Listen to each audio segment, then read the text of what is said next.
ary miarabanao amina Jesosy ho amintsika tsirairay ny fahasoavan'ny tompo sy ny fiadanany. Tonga indray ilay fotoana izay efa mahazatra antsika, fotoana izay ahafahantsika mandray fampaherezana amin'ny alalan'ny tenin'Andriamanitra. Dia raha sambany ianao, voasambany ianao manaraka izao fandaharana izao dia miarabanao manokana amin'ny anaran'i Jesosy. Andehtsika tsy ho lavaresaka satria voafetra ny fotoanantsika, dia andehtsika hivavaka hametraka zao fotoana izao ao am-pelantanan'ny Tompo. Raha io misaotranao ny amin'izao fotoana izay nomenao anay ahafahanay tena handray fampaherezana avy amin'ny teninao. Aoka ny fanahinao Tompo anohitra an-tsehatra ka hiteny amin'ny fanahinay, hitondra fandraisan-dahatra ao anatinay ny amin'ny sitraponao, hitondra fahazavana sy fanazavana ny ao anatinay tsirairay. Aoka ianao Tompo no hiasa malalaka ao anatinao amin'ny alalan'ny teninao, ilay teny fanahy sy fiainana izay nolazainao tamin'ny apôstôly no omenao anay tsirairay izay manaraka izao fandaharana izao. Aoka ho anao irery ihany ny voninahitra, ianao ilay hatra mitaloka ho mandrakizay amin'ny anaran'i Jesosy Kristy. Amen. Andehtsika hamaky tenin'Andriamanitra anankiray, tenin'Andriamanitra voalohany, izay hita ao anatin'ny bokin'ny Mpanjaka faharoa toko faha-20 manomboka amin'ny andininy voalohany. Ao anatin'ny testamenta taloha no ahitantsika zay teny izay. Mpanjaka faharoa toko faha-20 ka manomboka amin'ny andininy voalohany. Ary tamin'izany andro izany dia narary saika maty Ezekia, ary Isaia mpaminany, zanaky Amoza, nakao aminy ka nilaza taminy hoe izao no lazain'i Jehova: hafaro ny ankohonanao, fa ho faty ianao fa tsy ho velona. Dia nitodika nakany amin'ny rindrina izy ka nivavaka tamin'i Jehova hoe: Jehova, engane ho tsarovanao ny nandehanako teo anatrehanao tamin'ny fahamarinana sy tamin'ny foko rehetra, ary nanovako izay tsara eo amasonao. Dia nitomany mafy dia mafy izy, ary raha tsy mbola tafavoaka ny tanàna avoany Isaia, dia tonga taminy ny tenin'i Jehova nanao hoe: miverena ka lazao amin'ny Hezekia mpanjakany oliko hoe izao no lazain'i Jehova Andriamanitry Davida reinao: efa nohenoko ny fitarainanao, ary efa hitako ny ranomasonao. Indro hahasitrana anao aho, ka raha afaka pitso dia hiakatra ho antran'i Jehova ianao. Ary ampiko 12 taona ny andronao, sady hamonjy anao sy ny tanàna ity amin'ny tanànan'ny mpanjakan'ny Asiria aho, ary hiaro ity tanàna ity aho noho ny amin'ny tenako sy Davida mpanomboko. Hatramin'ny andiny fahaenina. Zay no vaketsika teo. Ity teny ity dia teny izay tena angamba azo lazaina hoe diso fantatry ny kristiana loatra. Ny kristiana izay miaina amin'izao vanim-potoana iainantsika izao. Teny izay tena torin'ny fiangonana maro zay. Zay teny zay dia maneho atsika, na hitatsika ny mpanjaka anankiray tao Israely. Andaotsika ihanao jeritodika kely aloha. Ny tanàna Israely na ny vahoaka Israeliana no tanàna na vahoaka izay nanan'Andriamanitra ho mpanjaka. ny sitrapon'Andriamanitra dia hoe tsy tokony misy mpanjaka olombelona tao Israely, fa Andriamanitra no mpanjakany, Andriamanitra Jehova no Andriamaniny. Fa ny zanak'Israely dia nijery ny zavatra manodidina, ny firenena rehetra manodidina, dia nahita hoe ny firenena rehetra dia samy nanana mpanjaka. Dia avy eo nangataka tamin'Andriamanitra, Andriamanitra omeo mpanjaka izahay mba hitovy amin'ny firenena rehetra. Ilay firenena nahavan'Andriamanitra ho tokana, nanana rafi-pitantanana manokana izay avy an-danitra, izay nomen'Andriamanitra, dia lasa miova, dia lasa te hitovy amin'ny firenena rehetra, te hitovy amin'ny rehetra. Dia nangataka tamin'Andriamanitra hoe omeo mpanjaka izahay. Zany hoe tsy tianay hoe ianao no ho mpanjakanay, fa mila mpanjaka olombelona tahaka anay, tahaka ny firenena rehetra. Satria naona mijery ny manodidina, mijery ny firenena sasany. Dia hoe Andriamanitra, ay, zay ny tianareo, okay, omeko mpanjaka anareo. Zay ny toeny atombohany ny fisian'ny mpanjaka tao Israely. Dia misy mpanjaka be dia be ny fandimby araka ny tantara, ary hita ihany koa anatin'ny Baiboly. Ary anisan'izany dia Ezekia izay novakiantsika teo. Fa ny mpanjaka na ny rafitra izay hitondran'ny firenena izay misy mpanjaka, rehefa maty ny mpanjaka dia ny zanany, ary indrindra ny zanany lamato no mandimby azy. Dia amin'ny maha-olombelona azy tonga ny fotoana izay tena narary Ezekia dia ho faty. Dia nitaraina sy nitalao tao amin'Andriamanitra izy.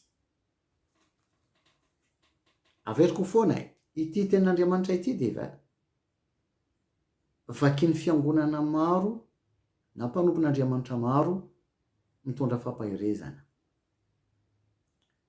Ary indrindra ny vavaka nataon'i Ezekia. Ao amin'ny 7 no vakiako indray.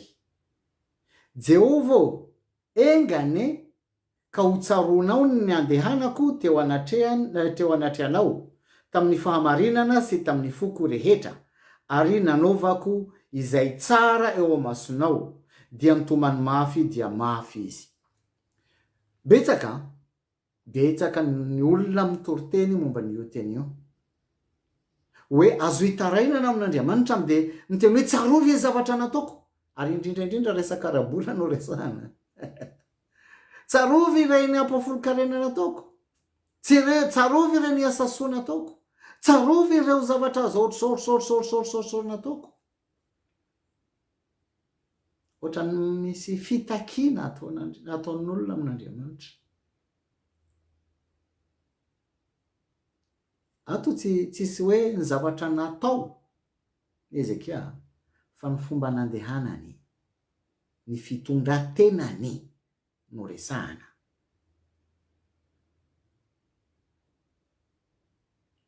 Nandeha tamin'ny fahamarinana, zay nolazainy Baiboly. Averiko, engane ka ho tsaronao ny fandehanako, fitondrantena zay, teo anatrehanao tamin'ny fahamarinana sy tamin'ny foko rehetra, ao anaty toe-po sy toe-panahy.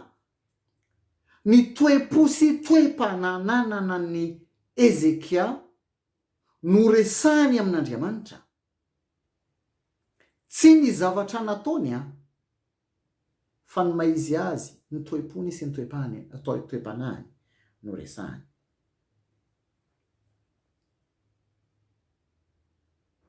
Fa mialohan'izany, alohan'ny vavaka nataon'i Ezekia, na ny nahatonga ny Ezekia nivavaka dia misy teny nampitondrain'Andriamanitra tamin'ny Isaia mpaminaniny ho an'i Ezekia. Inona le teny? 1:1 azafady.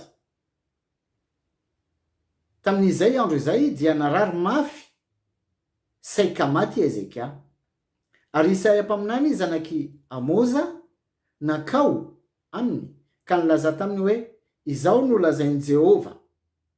Enoy tsara. Hafaro ny ankohonanao fa ho faty ianao fa tsy ho velona. Hafaro ny ankohonanao.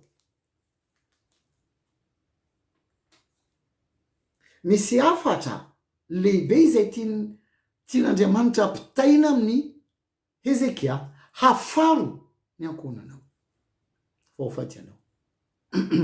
Zafady. De mivavaka Ezekia. Nampitomboan'Andriamanitra 15 andro taona azafady iainana. Mba maninona? Mba hafahany manafatra, mananatra, manabe, mitondra ny ankohonany, ny tokantranony, ny vady aman-janany amin'ny lalana izay nandehanany. Zay ny hafatra avy amin'Andriamanitra.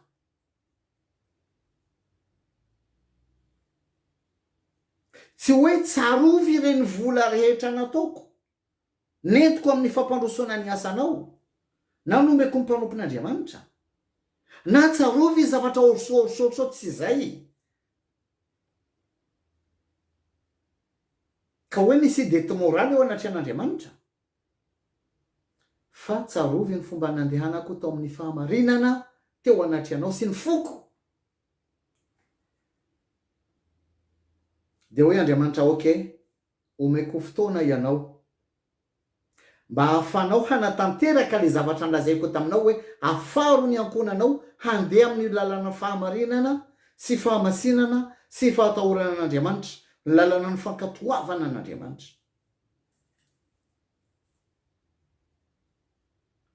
Nahazo tombony 15 taona i Ezekiel. Zavatra tsy de toriana zay. Fa tenin'Andriamanitra de tsy maintsy ho torintsika raha lazanavavy.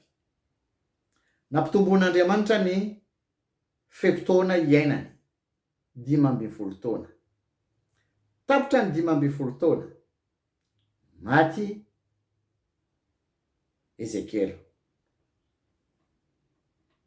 Ezekia azafady. Maty Ezekia. Tena ndemby ny zanany. Ny zanany no nandray ny fitondrana.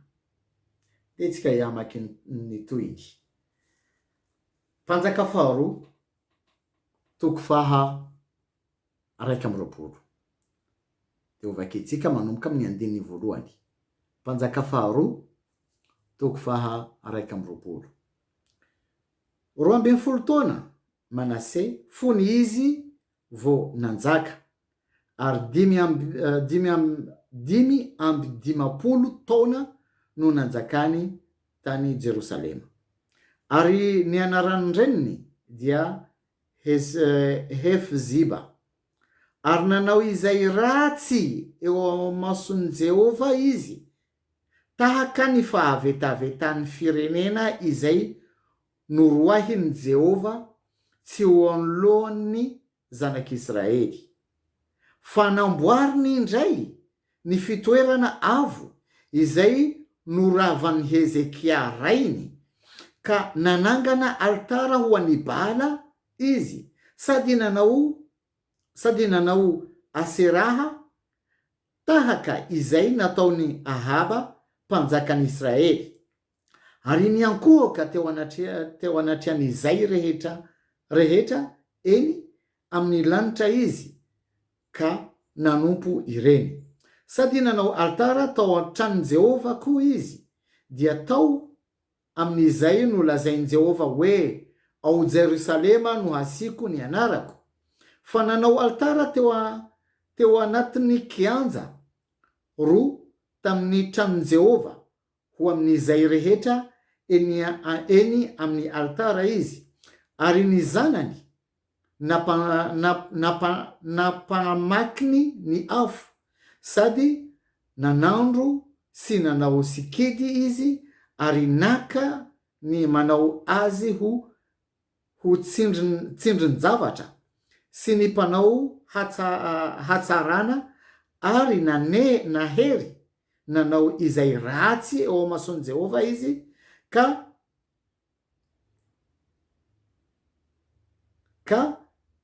nampahatesitra azy. Ary ny sarin'ny Astarta izay nataony dia napetrany tao amin'ny trano nolazain'i Jehova tamin'i Davida sy Solomona zanany hoe, ato amin'ity trano ity sy eto Jerosalema izay nofidiko tamin'ny firenen'ny Israely rehetra no hasiko ny anarako mandrakizay. Inona zavatra nataony Manase zanaky Ezekia izay nolazaina raha tsaroana kely, raha averina indray hoe izy no mpanjaka tena tsara indrindra, natahotra an'Andriamanitra indrindra, anisan'izay tena natahotra an'Andriamanitra indrindra, nankatohan'Andriamanitra indrindra, nanao ny sitrapon'Andriamanitra indrindra. Fa ny zanany no tena mpanjaka ratsy indrindra tao Israely. Tadirinareo ilay hafatra nampitondrain'Andriamanitra tamin'ny Isaia, hafaro ny ankohonanao fa ho faty ianao, omaniny taranakao mba handimpy ianao. Zay ny dikany. Indraindray izy sy anao mety tena manompo an'Andriamanitra, manana andraikitra ao am-piangonana, tena mpivavaka, mety matahotra an'Andriamanitra. Fa ny vaditsika manao ahoana? Mety ny vadinao tsy mivavaka, tsy fanomezana tsiny, ny filazantsara tsy manome tsiny amin'ny iza na iza. Andriamanitra tsy manameloka fa Andriamanitra mamela eloka. Ny tenin'Andriamanitra tsy miapanga fa ny fahavalo no miapanga. Fa ny filazantsara mitondra fahazavana.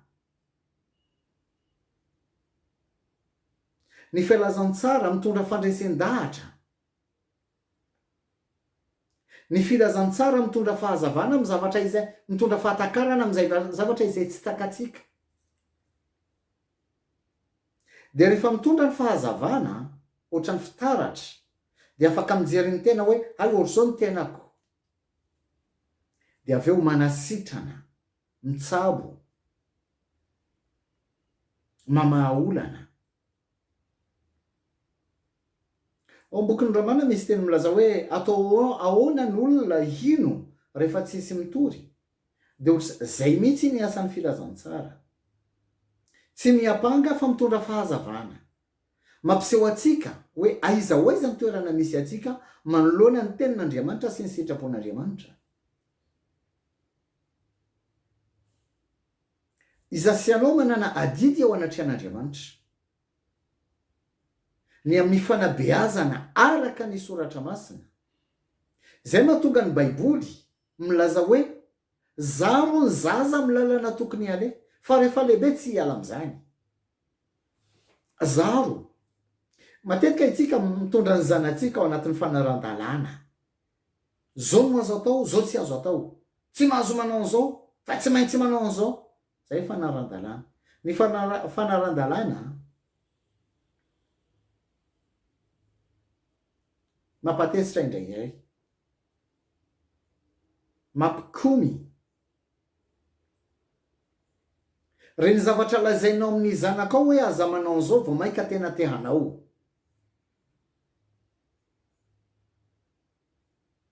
Zay mahatonga ny tenin'Andriamanitra miteny hoe zaro, mila fahazarana. Zany hoe ny zavatra ny fiainana anananao, ny fiainana izay iananako, zay no jereny ankizy, de zay no entiny mandra-pahatonga lehibe izy. Hitanareo matetika ny mety mahita olona anankiroa mifankatia lehilahy sy vehivavy mazava ho azy fankatia be raha mbola mifanofo, fa rehefa vita raraka efa vita ny fanorenana ny tokantrano zareo lasa miady foana, miady lava, ary misy mahavita hoe tena misaraka. Fa inona ny antony? Tsy mifankahazo. De gaga ny rehetra, reny mpifankatia be reny ve de efa misaraka sahady? Fa inona ny mahazo an'zareo? Satria ny antony le zao, samy manana fomba nitaizan'ny ray aman-dreny azy sy fahazarana izay nentiny avy amin'ny ray aman-dreniny sy ny ankohonana izay nisy azy teo aloha. Manana fomba mampanao, manana toetra izay novainy avy amin'ny ray aman-dreniny, de nentiny eo anivon'ny tokantrano, de samy mitondra ny azy, de samy te hitondra ny tokantrano araka izay tiavana azy na araka izay heveriny hoe mety, de ao raikitra ny fifandonana, raikitra ny tsy fifankahazona izy mivady. Ny anankiray te hanova ny anankiray, de ny ty ihany koa te hanova ny ty, raikitra ny ady. Samy te hanova ny anankiray de gidragidra foana.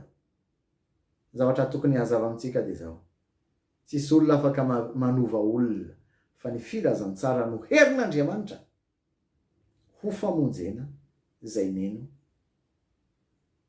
ho famonjena ny jentilisa ihany koa, ho famonjena ny olona rehetra, ho famonjena ny situation rehetra, ny zava miseho rehetra, ny filazantsara irery ihany, satria zay no herin'Andriamanitra. Noho izany raha lasy rahabavy malala, mila fahazarana, zany hoe ny tokantrano mila mijoro amin'ny maha-tokantrano kristiana azy, tokantrano matahotra an'Andriamanitra, mandeha amin'ny fahamarinana tahaka ny lazainy Ezekia, tsarovy ny fomba nandehanako teo anatrehanao. Efesianina 4:1 izao no voasoratra. Ary noho izany izaho mpifatotra no amin'ny tompo dia mangataka aminareo mba handeha mendrika ny fiantsona izay niantsona anareo. Mandehana, hoy izy Paul apôstôly, miresaka amin'ny kristiana tao Galasia. Mandehana mendrika ny fiantsona anareo. Antsona hoe kristiana, antsona hoe zanak'Andriamanitra zasianao, de misy fomba fandehanana, zany hoe fitondratena izay mifanaraka amin'ny tenin'Andriamanitra, izay mifanaraka amin'ny sitrapon'Andriamanitra. Fitondratena, toe-po sy toe-panahy. Manana adidy sy andraikitra zasianao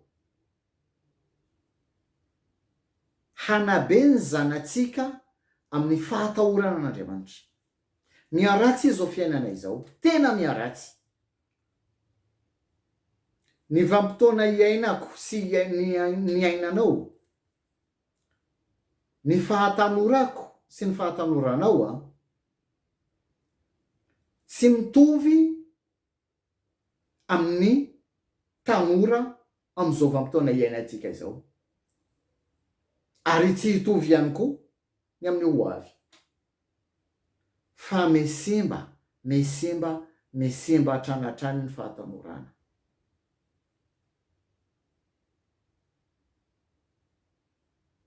Fa adidiko sy adidinao, adiditsika sy anao, ny manabe ny zanatsika ka handeha amin'ny lalana izay tokony ale, zany hoe amin'ny fahatahoran'Andriamanitra, amin'ny fankatoavana ny tenin'Andriamanitra.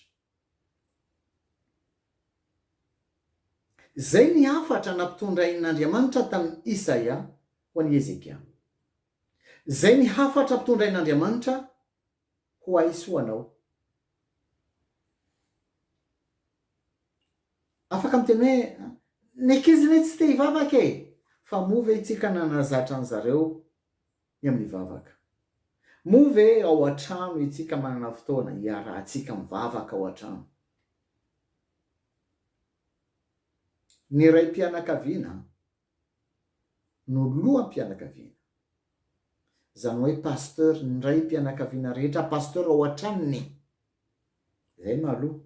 Mpiandro ondry, matetika itsika dia miompy, tena ifonako amin'izay teny izay miompy lehilahy sy vehivavy ao an-trano, fa tsy manabe zanatsika.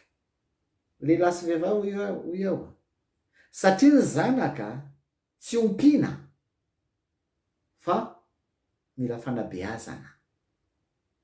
Inona fa samihafana ny miompy sy manabe? Ny akoho, ny vorona, ny omby amanosy ompiana. Inona no atao? Omena sakafo, omena rano, omena toerana fatoriana. Zay no atao hoe miompy. Betsaka amitsika izay tena manome sakafo, everiko ny ray aman-dreny rehetra e, sady manome toerana fatoriana, sakafo, fitafiana, mandoa-écolage sy ny sisa. Fa akoatran'izany tsy mahafantatra na inona momba ny fiainan'ny zanany. Tsy mahafantatra hoe aiza no alehany, inona no ataony, iza ny namany, tsy mahafantatra. Mivoaka sy miditra ao an-trano ny ankizy, indraindray tonga ny ray aman-dreny, aiza ry anina? Tsy fantatra. Tsy fantatra aiza no nalehany, amfiry no miverina ao an-trano. Ny trano ohatrany lasa ohatrany hoe hôtel, toerana fatoriana fotsiny, dortoir. Tonga ny ankizy de matory. Restaurant, any amin'ny restaurant tsisy manontany hoe iza moa ianao, manao na fiainanao, manao na momba zao. Ohatr'izany koa any amin'ny hôtel. Tady toerana fatoriana de mandeha matory. Tady toerana hisakafoanana de be dia be toerana fisakafoanana de mandeha misakafo de zay. Samy mandeha samy tady. Fa betsaka ny tokantrano kristiana miaina amin'izany fiainana izay. Ny mpianaka tsy mifankafantatra.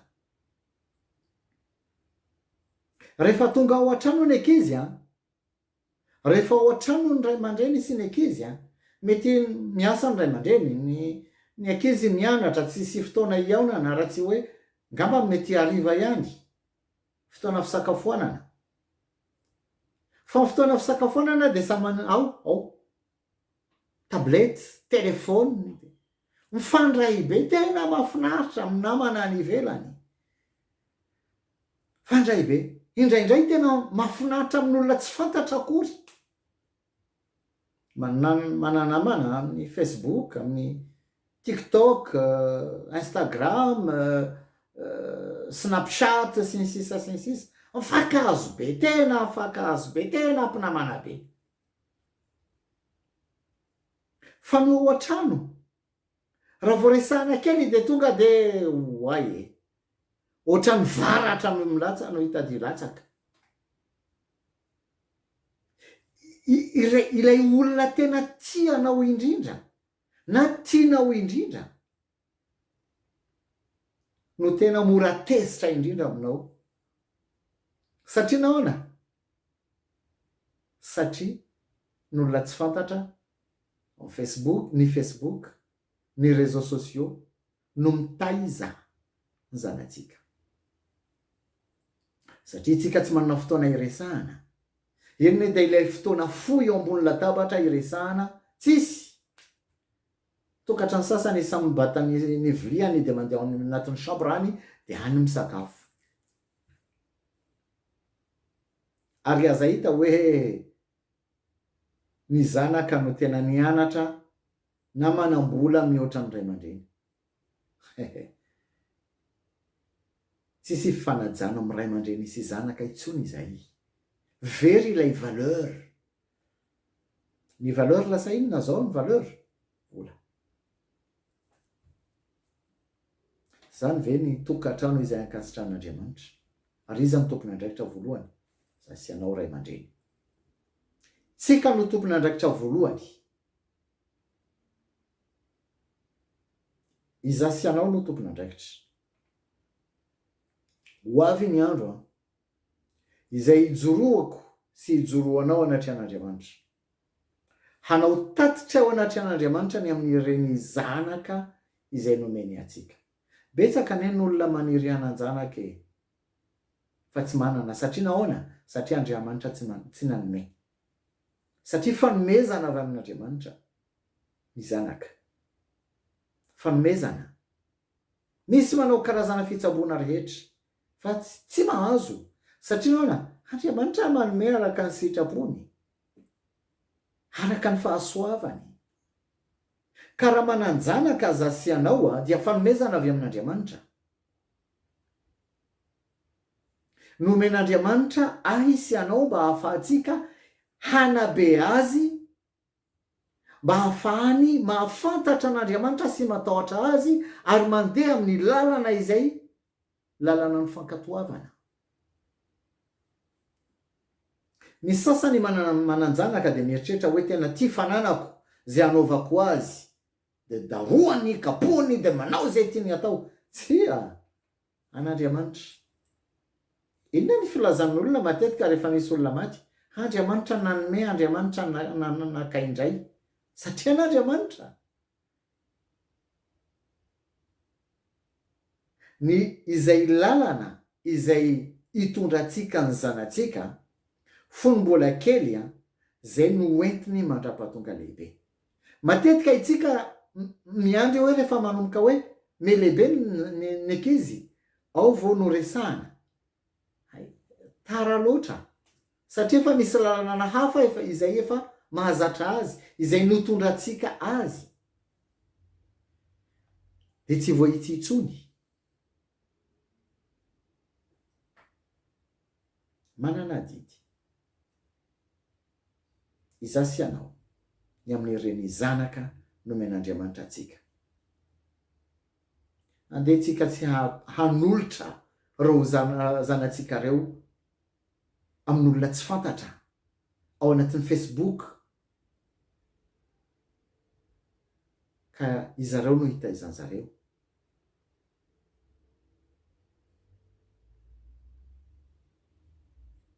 Ny fiangonana dia manomboka ao an-trano. Iza sy anao no tompony andrakitra voalohany.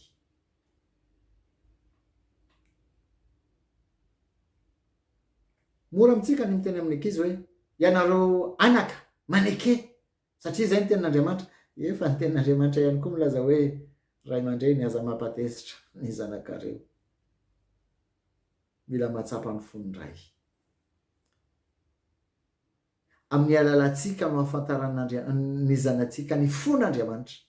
Satria zareo tsy ino Andriamanitra ray izay tsy hitan'zareo raha tsy amin'ny alalako sy amin'ny alalanao.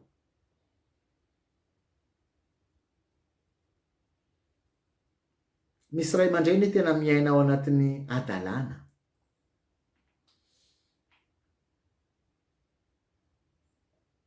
Raha miaina ao anatin'ny fijangajangana na manitsakitsaka ny tokantranoko dia tsy hanana fahasahinana oviana hanitsy ny zanako raha sendra miaraka amin'ny zanaka tsy fantatra any ivelany any, na manana ao na fomba ilazana azy, manana sakaiza tsy mety. Raha miaina ao anatin'ny adalana ny zanako any ivelany, tsy hanana fahasahina hanitsy azy. Satria nahoana? Ny feo feritreretana dia miampangana. Ianao koa mbo manaoko. Mety matahotra ny hiteny amin'ny zanako satria fantatro fa hanitsy akoho izy. Hiteny hoe ianao koa mbo manaoko, samy manao dia hoe azonareo tsara le izy. Tsy afaka miteny amin'ny zanako aza mandenga nefa za mandenga aminy foana. Miaina ao anatin'ny laika. tsy possible zay. Fa matetika ny zavatra iainany ankizy na hitany ankizy amin'ny ray aman-dreniny zay no entiny mandra-pahalehibe. Matetika ny ankizy foka sigara dia satria ny ray aman-dreny foka sigara ihany koa. Tsy ny ankizy rehetra fa matetika satria misy ihany koa ny finamanana. Zay no tonga amin'ny teny hoe tena ilaina ny mahafantatra ny misy fifandraisana amin'ny ankizy ao an-trano.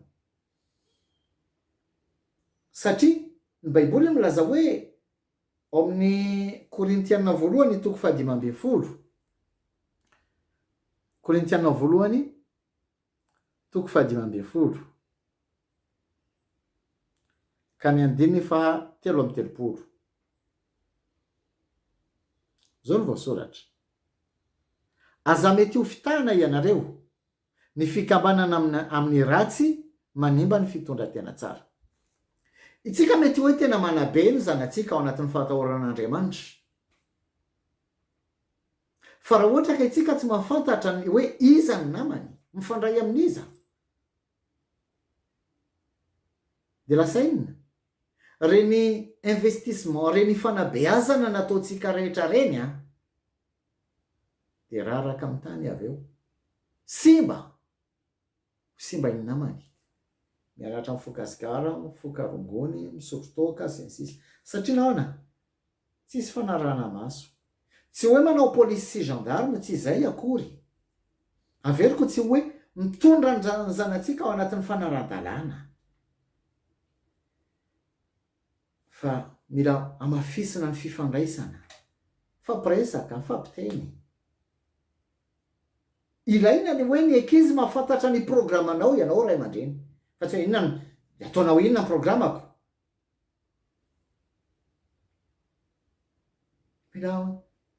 Mila miteny amin'ny ankizy. Za andeha hivoaka, andeha amin'ny toerana ohatr' zao, andeha hivory ohatra, de hiasa, mora ohatr' zao de hiverina aty an-trano.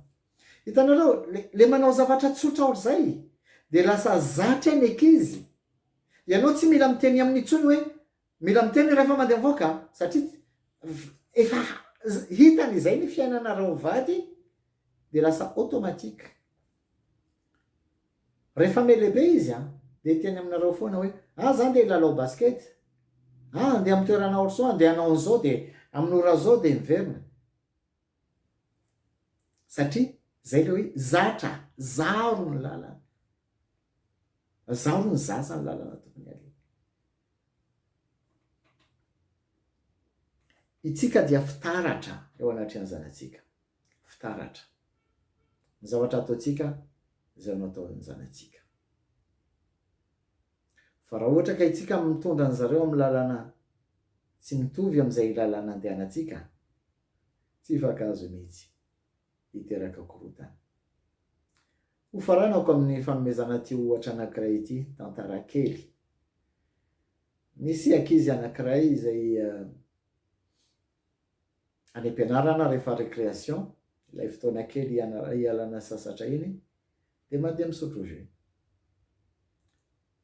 De rehefa misotro jus de manao tare ratsy, manao zao. Zay foana isaky misotro jus. De nisy mpampianatra nahita an'izany de gaga de nantsony mpampianatra, ilay mpianatra de nanontany hoe fa maninona anao rehefa misotro jus de manao tare ratsy foana? De hoe izy le ankizy, misotro jus ohatran'ny dadako. Zava-doza zay. Satria ny dadany misotro toka ao an-trano de hitany ankizy mandenga amin'ny ankizy hoe jus, hay toka nosotrony. Hitanareo ny zavatra ataontsika ao an-trano. Zay no ianaran'ny zanatsika ka mandeha amin'iny lalana iny. Rahalahy sy ranabavy, tiany Jesosy ianao. Tianao Jesosy. Tianao Jesosy.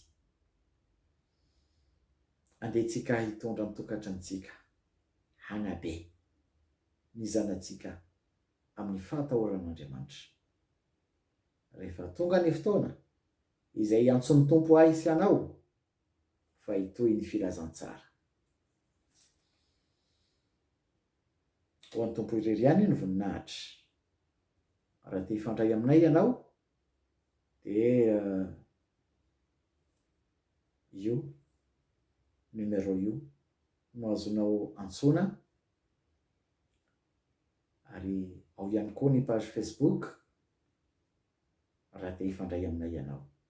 De tsika hivavaka. Misaotra anao tompo ny amin'ny teninao, satria ny teninao no fahamarinana, ny teninao no